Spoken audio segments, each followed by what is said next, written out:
Real estate துறையில் நீங்கள் கட்டிய வீடுகள் விற்க முடியவில்லையா? நீங்கள் வாங்கிய இடம் விற்க முடியவில்லையா? உங்கள் சொத்துக்களை விற்க முடியவில்லையா? கட்டிய வீட்டிற்கு குடிபோக இயலவில்லையா? எந்த பிரச்சனையாக இருந்தாலும் சரி, 3 மாதங்களுக்குள் அதை சரி செய்து விடலாம். வீட்டை விற்றுவிடலாம், கட்டிய வீட்டினை விற்றுவிடலாம். வியாபாரத்திற்காக நீங்கள் வாங்கிய பிளாட்டுகள் விற்றுவிடலாம். வியாபாரம் செய்ய வேண்டும் என்று வாங்கிய தோட்டங்கள், நிலங்கள் முதலியவற்றை விற்றுவிடலாம். அதற்கு சூட்சும பரிகாரங்கள் உண்டு. நீங்கள் விரும்பினால் என்னை தொடர்பு கொள்ளுங்கள். கட்டி முடிக்க இயலாத நிலையில் வீடு இருந்தாலும் அதையும் கட்டி முடித்து விடலாம்.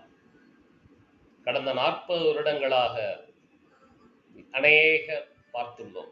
நீங்கள் விரும்பினால் என்னை தொடர்பு கொள்ளுங்கள். எல்லாம் உள்ள இறையருளால் நீங்கள் நினைப்பது ரியல் எஸ்டேட் துறையில் உங்கள் வாழ்க்கையில் நடைபெற வாழ்த்துக்கள். நன்றி.